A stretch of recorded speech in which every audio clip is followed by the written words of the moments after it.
All right, Derbyites, the Oscar nominations are out, and we are here to give you our take. This is the C team because I am Charlie, a Gold Derby contributor. We are joined by our fantastic contributors, Amanda Spears, Tony Ruiz, Kenneth Jacobsen, and Sam Eckmann. And I'm throwing it out to the peanut gallery. What is the big takeaway with the nominations for the 91st Oscars? Well, I'll tell you. Understood. That's great. Everyone's just going to talk at once. Okay. Yeah. I was just going to say kind of a foreign invasion. That's one of my big takeaways, is that obviously Roma co-leads the nominations with 10, the most tying with Crouching Tiger, Hidden Dragon at 10 back in 2000. And I think it's more impressive for Roma to get that many nominations, considering, Crouching Tiger had all those technical elements that were very showy and things like that. Roma, very showy technicals itself, but certainly in a more subtle way. So that's huge. Marina de Tavira getting in is just mind-blowing and a huge win for Roma. And I think that is a good sign that at least the actors also are loving Roma. And also the fact that Cold War gets into director, Never Look Away, getting a random nomination in cinematography. I think all of this is kind of a sign that the Academy is becoming more global, and they invited a lot of new foreign members into the Academy. So I think all of that together will probably lead to more international movies being nominated in the future. So that's kind of my big takeaway. And not only foreign invasion, but it was really the first year where I think we saw the impact that all the new influx of members are having. Where all these other types of films, like we have a foreign black and white Netflix movie as a major frontrunner. We have Spike Lee finally getting in with 3 nominations, and we have a superhero movie finally competing in Best Picture with Black Panther. So this was sort of the year where, after the several seasons of having all these new voters come in, we finally saw this massive shift in, what the Academy is thinking about. Well, I think the big thing to look at is that every Best Picture potential frontrunner has a problem. So do you go with a film that doesn't have a directing nomination? Well, statistically, it doesn't look good because we saw that last year. It kept 3 Billboards from winning. We've only seen recently one non-SAG nominee win, when we've had a couple like The Revenant where we thought, well, maybe it'll win without a SAG nomination. So those stats still hold. So when you look at the one with the least amount of problems, there is actually one we should look at it. And I think we're about to see a momentum shift to BlacKkKlansman, where it's like, let's give Spike Lee an Oscar. This is the film where they can stamp a socially conscious vote, but it's still got a lot of people to the theaters. And I mean, let's also applaud Spike Lee. It's a very rare accomplishment, and he is the first African-American writer to be nominated in both original and adapted. And that is a big, big deal. Unfortunately, Barry Jenkins, who's the first winner to come back, you're probably not going to win over Spike Lee this time. They got to give him something. Yeah, I agree. I mean, everyone is talking about Roma, of course, because it has so many nominations. It broke through in acting and sound. But, with BlacKkKlansman, it sort of is mirroring the Spotlight year to me, when the guilds, I think, are going to point in different directions. You have Green Book winning PGA. I can see Roma winning DGA. But then, I think BlacKkKlansman could be our SAG winner potentially. Green Book, can't win there. And as we saw in that 3 Billboards year, the preferential ballot does not tolerate divisiveness. And if Green Book doesn't have a director nomination, and if it has controversies levied at it, that could make it divisive. And if people are ranking it low, then I think it's BlacKkKlansman maybe that is the beneficiary. Yeah, and Green Book, no director, no SAG ensemble nomination. Roma, for streaming film, no foreign film has ever won in 90 years. I mean, that's a big, no film has ever done this kind of a stat to get the stat. No SAG ensemble, no editing nomination. That's a lot of strikes when you start adding them up. And we don't know if Alfonso Cuarón is going to win DGA. It could go Spike Lee. And we could see some of these Black African-American directors who weren't nominated, like Ryan Coogler and Barry Jenkins, saying, let's give this to Spike and make some history on this ceremony. We could really see this turn quickly, because now Denzel Washington just doesn't look like he's, doing nepotism to go out there and kind of campaign for Spike Lee because his son was snubbed. That might make it a little easier for him to go. I want to see this guy get his due and win an Oscar and win director. Tony, you've been suspiciously silent. What say you?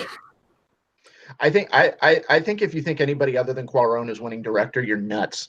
I'm not nuts yet. We haven't seen Batman. We haven't seen DGA.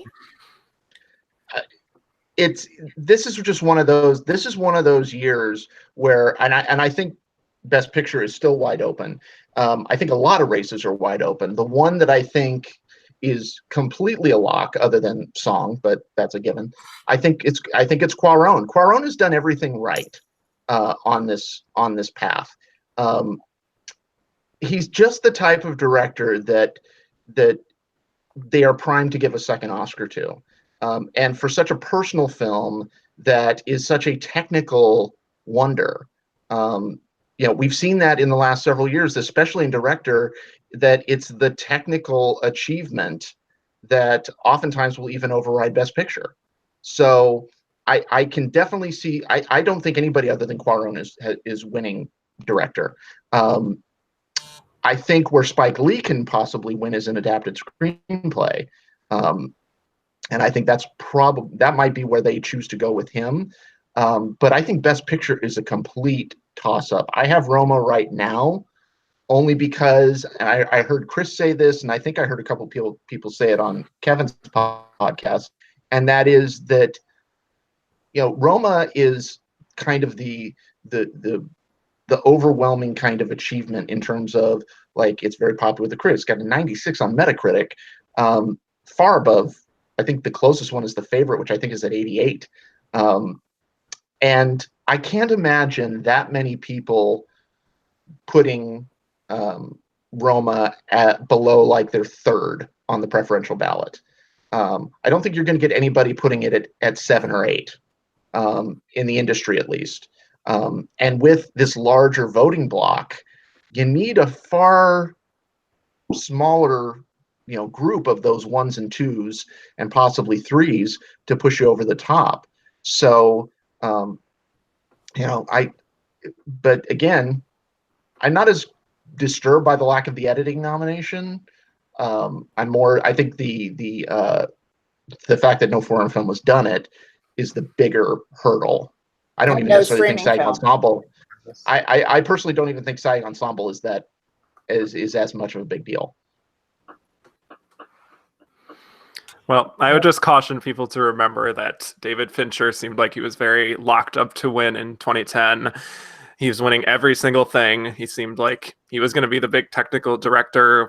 We love David Fincher, all this. Then Tom Hooper comes in at the last minute, doesn't win really anything before DGA, and then he just takes it. So there is still hope for a sea change in director, and I think a lot of categories, depending on what happens at SAG and DGA, I think. I think we're kind of in a year where it seems to be like the lifetime achievement year, where like Glenn Close might win and a lifetime achievement. Sam Elliott got nominated kind of to celebrate his career. We could see Spike Lee maybe finally get this directing win because it took so long for him to finally get nominated. He got a lot of attention this morning as far as finally getting nominated. So I don't think it'll be like a Tom Hooper sea change. We're all like, ugh. God. Right, not in that respect, but certainly he has a lot of goodwill, and they couldn't pick a better person to be the first to win. Yeah. Mm-hmm. Although, could the fact that he already has an honorary Oscar hurt him? It's possible. I don't think people remember that Marvag. Well, it was only 3 years ago, and it's kind of rare to do it, but it does occur. It has been done. Yeah. Henry Fonda did it. Yeah. Paul Newman. Yeah, and exactly. I think both of them won their honorary one the year before their actual win. So Ennio Morricone won his in 2007, I think it was, or 2007, 2006, and I think they probably were giving it to him because it's like, yeah, he's really old, so it's going to look really bad if we don't. And then 10 years later, he wins competitive. So. Yeah. So I want to change the direction of this. And again, throwing it open to all of you, what were the biggest snubs that you saw? What was the biggest snub that stood out the most to you this morning? Emily Blunt. I mean, what does she have to do to get an Oscar? She had an amazing year with A drama. What was A Quiet Place? That's a drama with monsters. I think she was probably her closest for like Young Victoria, which is like their classic period piece fare. But I know, it's just crazy that you can have like SAG and Golden Globe and Critics' Choice and 2 hit movies and a double SAG nomination, and then still somehow not make it with the Oscars. I was sad for her this morning.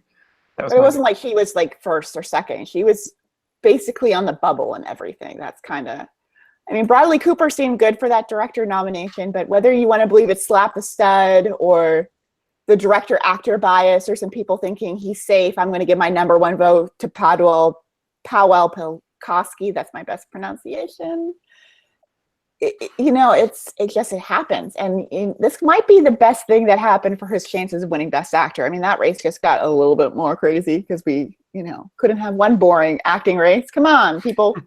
Yeah, that's the thing that a few people are actually talking about, at least on film Twitter, is that all of the support for Bradley Cooper could certainly go to Best Actor now, because I was even thinking at the Golden Globes, I don't know where they're going to reward Bradley Cooper, and turns out it was nowhere. But I thought they were going to throw him a bone regardless. So I thought, is it going to be actor or is it going to be director? I put my chips on director. Turns out it was neither. So here they don't really have a choice if they want to just throw poor Bradley a bone after such a rough year, even though he got 3 nominations here. But the problem is that he plays an alcoholic, but there's just 2 really showy roles in front of him. Yes, it would be Christian Bale's second Oscar, but then you've got Rami Malek. Yeah, but as opposed to Rami Malek, Bradley, you might want to drop your season now, right now. But I mean, as opposed to Rami Malek, Bradley Cooper actually does do his own singing in the movie. Mm-hmm. But he's playing Freddie Mercury. I mean, he's never going to sound like Freddie Mercury. But hey, I never would have thought that Bradley Cooper would sound like Sam Elliott. But things happen. Yeah, and crazy things happen all the time, And he pisses himself at the Grammys. I mean, if that's not an award-worthy moment, I don't know what is. Yes. Ooh, maybe we're not talking about. Maybe he should do that at the Grammys. Maybe he should do it at the real Grammys. That would be really cool. Oh my God, that'd be awesome. Right in the thick of Oscar voting. Do you think he'll perform with Lady Gaga? Let's just do that quickly. Do we actually think Bradley Cooper will get on stage and perform "Shallow" with Lady Gaga? No. Well, I remember he wanted to. Well, he said he had something planned, some big stunt he had planned for the performance. This was before he was even nominated for it, so I don't know. Presumably he'd be there. I don't think he'd leave her up there alone. What else were the big snubs for you guys? So well, it's not as sexy of a category, but Won't You Be My Neighbor, the one that almost everyone had out front to win. It just won the PGA award. Am I the only one who didn't watch Mr. Rogers growing up? Yes. Yes. My mom thought it was a little weird, so we weren't allowed. But I'll see the Tom Hanks movie. No, it was full of heart, and the documentary was full of heart, and I couldn't believe that they just didn't include that at all. It was interesting. It was very interesting because Louis Vertel said something really interesting today, that people might have confused Won't You Be My Neighbor, which is about a beloved person. But is it a beloved documentary, or is it just a good documentary about a beloved person? That's a fair point. But the fact that we have another instance where PGA critics, they all go with Won't You Be My Neighbor, and it doesn't even get nominated. I will say that the snub that surprised me, and I don't know why it just stood out to me, was you have Black Panther, the first superhero movie, getting into Best Picture, and it doesn't even get into visual effects. I found that really It interesting. got snubbed at the Visual Effects Awards, and they have like 14 categories, so that we shouldn't have been too surprised. Well, also, I think that if there's been one area that I've seen a lot of criticism about the movie, it has been about the visual effects. Mhm. And I think a lot of people only had it out front to win because they figured it would be the lone Best Picture nominee in the visual effects category. So it was still jarring when that happened, but it was also kind of expected. Yeah. It wasn't as shocking once I absorbed it. And the visual effects branch, if you pay attention to like the Bake Off coverage and everything that they have, the Marvel visual effects crew has a slightly chillier relationship with the Academy, I think, than like Industrial Light and Magic. And so we've only had 1 year, I think, where we had multiple Marvel films in Best Visual Effects, the Captain America Winter Soldier year.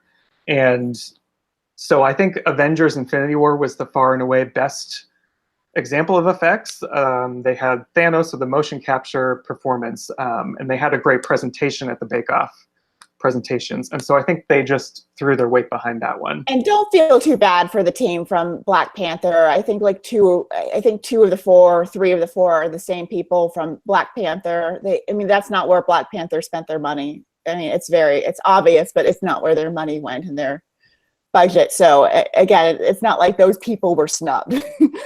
Most of them just received their 9th and like 5th Oscar nominations. They're okay. They're fine. I mean, they would love to win. In reality, still the biggest shocker to me was Bradley Cooper. I know it probably shouldn't have been. I didn't even allow myself to see that coming. But I wanted to see different. And I know like everyone loved the First Man soundtrack. He's very young to win that category for a second time. So again, it's to win a 3rd Oscar. It's like, it's hard to be like too upset. It's like pump the brakes. Like he's like in his late 30s. He's going to win again. He's going to be nominated more times than he can count. It's just going to be that thing he and his wife or spouse eventually just go to every year. So don't feel too bad. I thought Dolly Parton would get nominated. I think Netflix had a really shoddy campaign for any film that wasn't Roma. I mean, The Ballad of Buster Scruggs got in because of the Coen brothers, but if Netflix is going to release like 60 movies a year, they need to be able to campaign for more than one. Because really, if they had tried at all for Dumplin', they probably could have got Jennifer Aniston into supporting actress. They could have gotten it a song nomination. She's really good in that movie if you haven't seen it. I feel really bad for Regina King because now she is the only one of the 5 not in a Best Picture nominee. And then now she's got to sit and watch and see how SAG and BAFTA play out. The last thing she wants is a consensus. She needs Rachel Weisz and Amy Adams to split. But if Amy Adams goes out there and says, I've been nominated 6 times and lost, she could swing this her way. Like, I mean, it's possible, but I think we're also seeing an Academy that isn't as overdue arguments, especially in competitive categories. I had that qualifier because I know like Julianne Moore kind of swept, but that was a uniquely weak year for the Best Actress field. Well, that and Amy Adams, I love her to death, but she doesn't really give this like raucous performance. I mean, even Sam. Oh gosh, I'm trying to think what Sam's last name is. Rockwell. I mean, he's not in it a lot, but he's at least got this like memorable, showy, like little scene where he's like, "You can be my Veep." Like it was the whole trailer. Like if you've only seen 90 seconds, you think, "Wow, Sam Rockwell deserves an Oscar nomination." Where she's really like, "And I don't burn my bra, I wear it." I'm like, yeah, that's not really the greatest scene when you're thinking of like the movie. Like that's her big scene.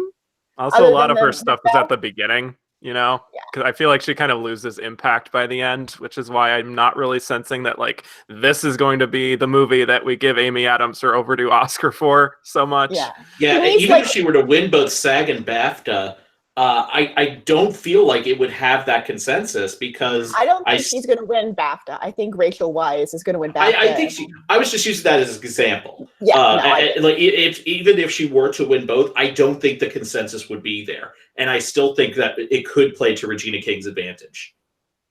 Yeah, it's all about how you change the narrative, and she took over the narrative with that Golden Globe speech. I mean, she's done everything she needs to keep herself in the spotlight and keep, Has she announced if she's going to be at the SAG Awards? Is she coming or not? I have no clue. I hope so. Yeah, I have no clue. If Regina, if you're watching, if your people didn't get you on the SAG Awards, you need to give them a dressing down, because there's absolutely no reason you couldn't present like Best Actor in a limited series just to be there. There's no reason why.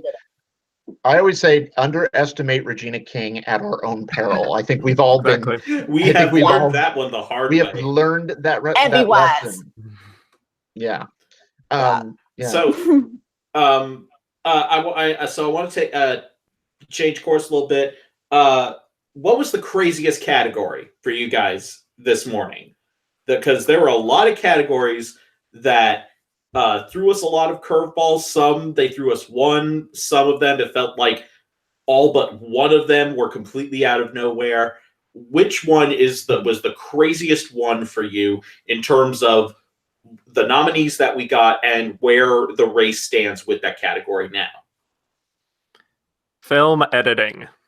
Me too. That is the one for me where I got 2 for 5. Same. I only went 1 for 5. I only went 1 for 5. Kevin, what were the 2 that you got? I got Black Klansman and Vice. Okay, I got Bohemian Rhapsody and Vice. What about you, Tony? I didn't think Vice was going to get an editing nomination. I thought the editing was sloppy again, but that's just. I did too, but it's very showy, so I just figured. Tony, what did you have as the one that you got? The one that I got right was Vice, because it was the showiest editing. it was the biggest editing. The most editing. Yes, it was the mostest. But director, I have to admit, director threw me for a loop. I mean, I only got 2 of those 5. What the hell were you predicting that you only got 2? No, wait. I got 3. I got 3 out of 5. Sorry. I'm like, you're in the wrong chat if you only got 2. What were you predicting? Sam, how did you do with film editing? I got Vice and The Favorite in there. So that's all. And how about you, Amanda? Did you get more than 2 right for editing? I think I got maybe 3. I think I had Black Klansman. Yeah. So, I don't think I had Bohemian Rhapsody. No. So would all of you say that film editing was the craziest category? Because I just want to know how the hell the Ballad of Buster Scruggs got into costume design. Like, really, what the hell? I've been seeing some highlights. I totally get that. I get it. First of all, I love the category with 5 women, but like I would prefer it be like film editing. But I live in my fantasy world. I think that final slot for costume design was very wide open, and so I think anything really had a chance to win by a slim margin there, or not win, but get into that 5th slot by a slim margin. So I'm surprised none of you thought that. For me, editing was a crazy category, but I don't think any category was more shocking than documentary feature. I know that's really getting into the weeds of this, but come on, this is Gold Derby. It's what we do. The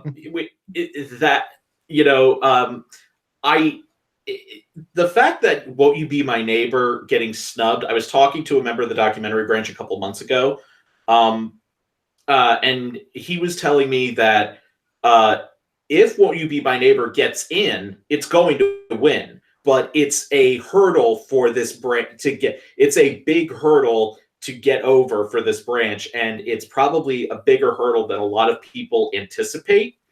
But the thing I was not prepared for was the combo of both Won't You Be My Neighbor and 3 Identical Strangers missing out. That really caught me off guard. And also Shirkers missing out as well. I thought they would go for a movie about filmmaking. I'm just disappointed on the lack of women below the line in general. I know no one wants to hear that from me, but we only have 2 in screenplay. We don't have a cinematography. We don't have a directing. There's no one editing. It's just, And yet I read a statistic somewhere today that it's women make up 24% of the nominees, and that's actually a record. That's actually a record. which is both yay and huh. But back to the documentary thing, it was both a shocking in terms of the exclusions, but it was also probably my favorite nomination was the inclusion of Minding the Gap, which is my second favorite film of the year, was almost my number one. I think that is an absolutely gut-wrenchingly brilliant. I think it was a competitor. I think editing being such a cluster that I think it deserved to be in even best film editing. If you have not seen Minding the Gap, you stop everything, go on Hulu and watch that film. After we're done talking. Finish this first. Yeah. Yeah. Did anyone see Bohemian Rhapsody getting into sound editing? I did not think that. I mean, I think I had that getting in there. I had that getting in. I did not. No, not sound mixing, sound editing. No, Maybe. I think I had it in there. Yeah. I think I had it in there, but even if I didn't, it didn't surprise me. Makes me curious if it can win sound mixing and then like sound editing, maybe Black Panther, because that's kind of the loudest film. I don't know. I think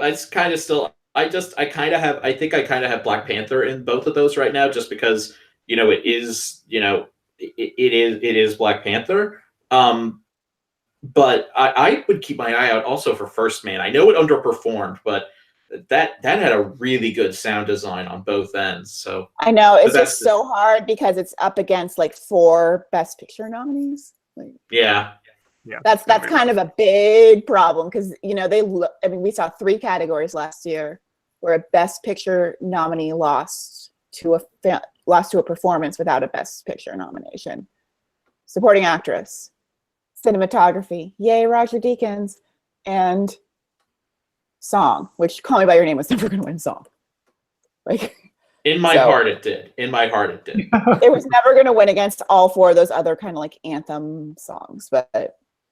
Well, speaking of needing a Best Picture win to maybe help you boost it, a crazy category kind of is visual effects, because without Black Panther, none of them are Best Picture nominees. And that one, usually something will carry it along, like a Best Picture nominee will just, even if it's not necessarily the most outstanding visual effects, that carries it to a win. And now it's like, I think that's take it, the or First Man takes. I think First Man takes it maybe because when last year they didn't have a Best Picture nominee in the mix, and they went with Blade Runner 2049, which, if we saw the vote totals, was probably the closest of those 5 films to being a Best Picture nominee. And I think the same thing happened with Interstellar a few years ago too. Yeah, same thing with Interstellar. So I think First Man may have underperformed. But are they really going to give Avengers and possibly Black Panther? I'm like, that's a lot of Marvel for one night. I mean, I know that's what they kind of need. If that's your reason for voting for Avengers, do it. It's definitely a lot when you compare it to the fact that they've won nothing over these past couple of years. So, it'd be something if they, go from 0 to like 4 in one evening. And they could win Best Original Score. It's not completely out of the realm it's a great of possibility. Score. Yeah. And it's partially nominated for a Grammy already. Right. Yeah. Best Album. That's. So I think something else that's actually kind of interesting is this foreign language film race with Roma. I've been hearing some things, some theories, primarily on film Twitter. This idea... as outlandish as it might be, it's so crazy, I actually might begin to take it seriously, or begin to think about taking it seriously. This idea that with Roma seemingly being out ahead for insanely out front for directing, and I think right now out front for picture, and cinematography. Could Cold War, in a weird, roundabout way with the voters, upset there? No, because I don't think Roma's going to win Best Picture. I think they're going to give it Best Foreign Language Film and be like, okay, we took care of it. Now what? I don't know. I could see that argument. I'm not predicting that at the moment, but this was a year where they went in for foreign film with Cold War, with Never Look Away. Also is up there. So I think it's a year where they could branch out, but if we have both Cold War and Never Look Away with nominations outside of the best foreign language film category, I don't know. Are they going to be split between those? Yeah, I mean, it both only was in the Best Picture lineup, and even before they expanded the Best Picture lineup, if you were a foreign language film that got in, I think like 99% of the time, you won. So it's kind of a good bet to go with Roma. Like I agree. If I was going to go for like a brave choice, I'd go Cold War if I knew Roma was for sure winning Best Picture. But I'm not that brave. So we saw one of the other things we saw, particularly with the Best Picture category, is it seemed like there were, and I think Chris said this in the slugfest that was done earlier today, that there were like almost every single one of the Best Picture nominees has something going against it in terms of how it fared today. Of course, Roma missed editing. Black Panther missed quite a few. It missed potential nominations in directing, adapted screenplay, supporting actor, visual effects, makeup. It seemed there were only 2 movies that hit everywhere that they should have, and that was The Favorite and Vice. Do either one of those, do you think, could they possibly pull it out in a preferential ballot for Best Picture? I think they're too divisive. I think that's kind of where Black Klansman, when you take it away, the only thing it missed was a newcomer missing Best Actor. And it's not like they went with Joe Schmo unknown. They went with like William Dafoe, respected actor, on his like 3rd or 4th nomination. 4th, I believe. 4th, yeah. So it's not like they snubbed him for some other newbie. It's also Willem Dafoe. I thought it was William Dafoe for like the first 6 months of when I knew who he was too. La-di-da. What about? I think it's because there's a difference that happens between when you nominate something on this preferential ballot versus when you win. Because when you nominate a film, the films need passion to get through. You need those like 250 or so people who say, this is my #1 movie of the year, and I'm ranking it #1. But then when it comes time for the winners, you need it to also have sort of broad appeal. It doesn't, as I said, the preferential ballot, like if something is divisive, it just doesn't stand a chance. And while Vice, like something like Vice with a specific, that angry, boisterous tone to it, definitely will get that 250 people to pick it as #1. But it will also, in the Academy, when it comes time to vote for winners, have people that are ranking it low. It's going to have #1s and then #8s. So I don't think a film like that can surpass the other frontrunners right now. The same thing with The Favorite. I mean, I love the movie. It might be my favorite movie of the year once I see like 2 more that I still need to see. But, I can see how some people are like, this is a little weird. Yeah, turned off by it, yeah. This is about a queen nobody gives a crap about, who basically sent the country into chaos because, she had no children. So, no living children. And gout. Don't forget that she had gout was very drought. common. Yeah.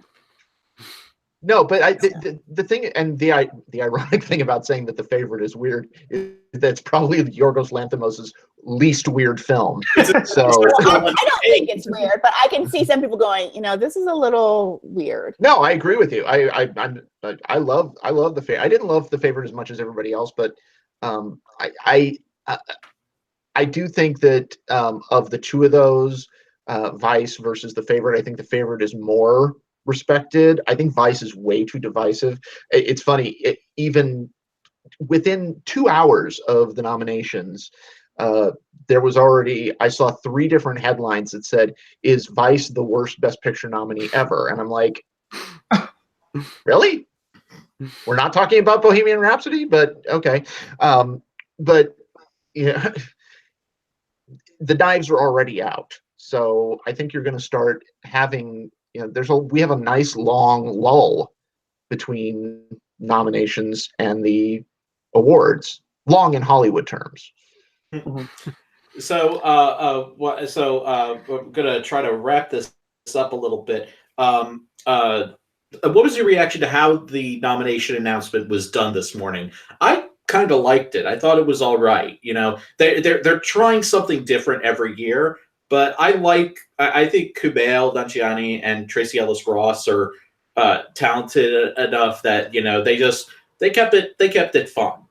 That's what I thought. What did you guys think? I thought they were good, but I think the set that they were on was kind of like cheap looking, and Yeah. like there wasn't any photos, so it wasn't really very, you know, and you know, engaging to It just wasn't kind their of. propaganda video for a couple years ago, so it's fine. That's you know. true. It was an improvement from that, but You know, it's not Tiffany Haddish, who I think really, you know, gave it all her energy at 5:30 a.m.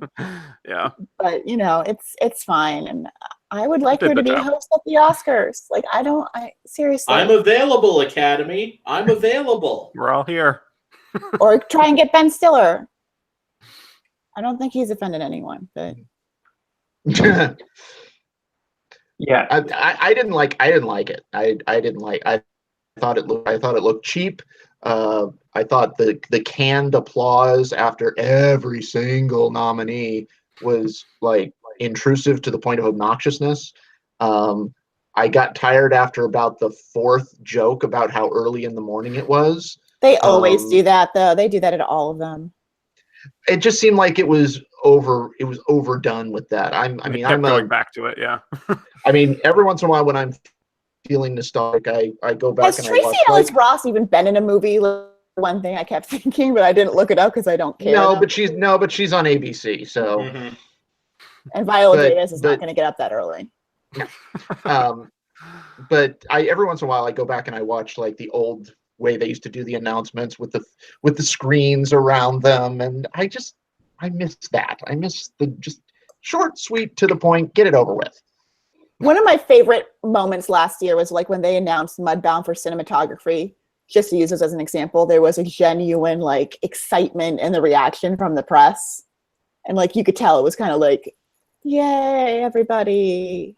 Yeah, and when you Oh, have I that saw canned Alicia applause, getting in. Yay! There wasn't like that. Oh, like you sometimes get in some of these, and I love that because it's like it makes me feel like, okay, I'm not overreacting that this happened. I always remember that in 2013 when with the directing category, where, you know, that was the crazy year we had, you know, Michael Haneke get in and Ben Zeitlin, and everyone, and as it quickly dawned on everyone in the room, like, holy shit, Ben Affleck, Quentin Tarantino, Catherine Bigelow, Tom Hooper were all left out, and that you could hear them all going, what? Yeah, like you can hear the like click, click, click, click, click, click, click on the keyboard. It's like I don't really, you know, it's okay. I miss the reaction, the genuine reaction. It's not their propaganda video from the La La Land year, so we're. I know that when Yalithia's name was announced, I was like, thank God I didn't change that. Mhm. Although it's because it's my favorite performance of the year, but well, mine wasn't nominated, and that was Toni Collette in Hereditary, because Yeah, that's sad. yes, Yeah, that was my because- second favorite. oh god, I mean, if Toni Collette's in the movie, you just nominate her. You just nominate her, basically. Yeah. No, you don't. You never. She hasn't been nominated since The Sixth Sense. Come on. I know, but they should. I'm saying. I'm They not talking about what It's they hard. do. It's gotta be hard for her that her teenage on-screen daughter, TV daughter, has an Oscar, and she's like, "What the hell?" Oh, that's a good point. Yeah, what the hell? You learned everything from me. Like, maybe not, Wait, but- who was that? Brie Larson. Oh, that's right. Okay, I completely forgot that was her in that show. Yeah. I haven't thought about that show in years, and so I'm just thinking of that. like now. less than 5 years later, she's an Oscar winner. Like, So, just to wrap this up, we are saying Best Picture is the big award, and it is completely kind of wide open right now. At least that seems to be the popular opinion. What do each of you have in your as of right now, post nominations, top 3 ranked for Best Picture? Amanda. I have. Oh, let me just look at the list. Black Klansman, Roma, and I'll say The Favorite because I think it's got more below the line support. Tony. Plus, it's got the women power vote. You know, You are the not ladies naming want me, to. Tony. I have Roma. I have Roma in first. I have Black Klansman in second, and I have Green Book in third. The parallels between the Driving Miss Daisy are just a little too Eerie. on the nose for me Yeah. to totally write it off, however much I'd like to. Kevin. I have the same. I have Roma number 1, Black Klansman number 2, Green Book number 3. Those are the only ones I can see winning right now. And Sam. Well, I have the same three, I think, but I have a different order. Black Klansman, number 1, Roma, and Green Book. And I believe I have Roma, and Roma. That's all I don't have it up right now. that's Charlie's only seen one movie this year, and it's because he is using his mother's Netflix account. Hey, she's a saint for letting me use that. But yeah, so it's a crazy year, and it's only just getting more interesting now. Be sure to stay here at Gold Derby, make your predictions. Our Oscar Prediction Center is open, and keep tuning in here to see all the updates for the season and what's going to be coming through at those Guild Awards. We got SAG coming up. We have DGA. We have the Independent Spirit Awards. It's going to be a really fun year. So keep tuned in to us, and we'll see you next time.